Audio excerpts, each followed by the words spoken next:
Kasper. It was quite close in the final there. Can you just tell us what you were thinking in the last few kilometers? When did you know that you were going to make it? I wasn't thinking much, to be honest. I was pretty tired, pretty destroyed, but just trying to get through the corners, especially in the descent, as efficiently and as quickly as possible, and take the time that I could get for free or fairly easily. Any more questions? Press room, sala stampa. Yeah, hi Kasper. First of all, congratulations on this victory.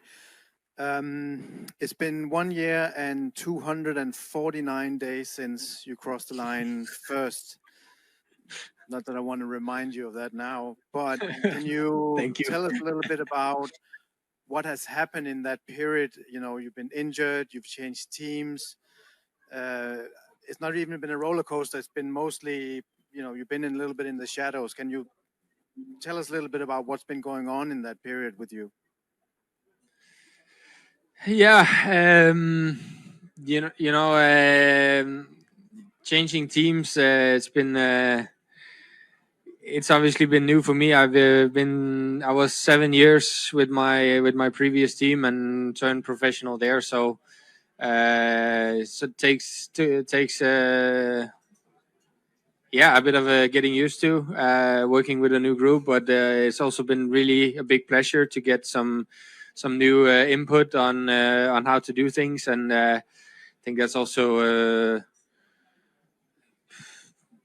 maybe part of the reason as to why I could do this today. You know, as sometimes it just you need to just change some small details and load the body in a slightly different way, and then good things come out of that. But yeah, it's really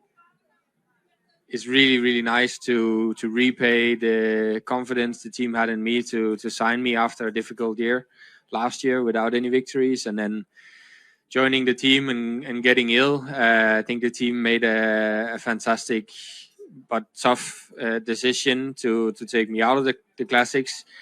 I think they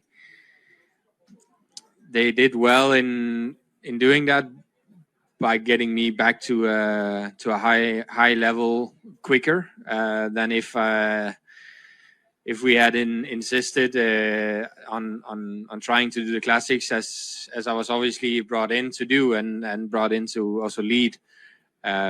So really, I really appreciate that decision, and it for sure could not have been easy for them to make it. So even more hats off for that. You have questions? Yeah. Hi. See, the team had a win the other day. I know riders always talk about how that can kind of the team a little bit, but how is that actually reflected in the team the last few days? You know, the mood on the bus, the mood at dinner. Like, does that affect all of you, the success?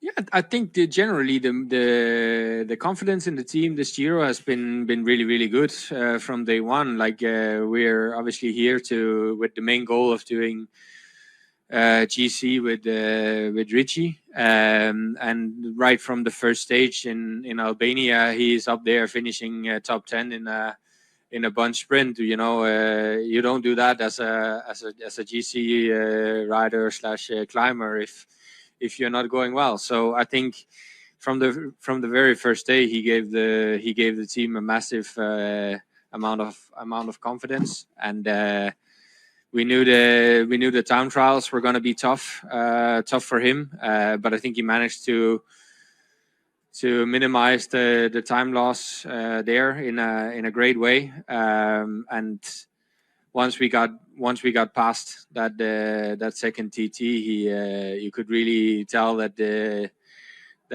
whole team switched on, and we knew that okay, now our Giro starts. Now we have to find a way to claw our way back and fight for the victory in this Giro. And yeah, even having that goal and then still being as a team and then still being allowed to go for individual individual results like today, I really appreciate that opportunity, and I'm very, very happy and very proud that it worked out. Press room. Yeah, seeing that there's only two of us here, I take the liberty to ask another question. So it was, from my understanding, not last minute, but this wasn't in your schedule to ride the Giro. Is that correct? Originally, and if that's the case, finding that type of form to be able to do what you did today, is the plan now to basically keep this going throughout the Tour de France as well for your schedule? Yeah, well, it was the plan to do the Giro basically since I was pulled out of the classics. So we sat down and just had a bit of a look at how much time have I lost training wise, and when is it realistic to be back in a competitive shape. And that was around the first half of May, and then we looked at what races are in the first half of May, and it happened to be a Giro d'Italia there. So that pretty quickly, once we pulled the plug on the classics, became the goal to get ready for that. And I was really happy and really proud that the team wanted me in that group, because it's this project for the Giro with the GC for the Giro has been something the team has been working on since September last year, and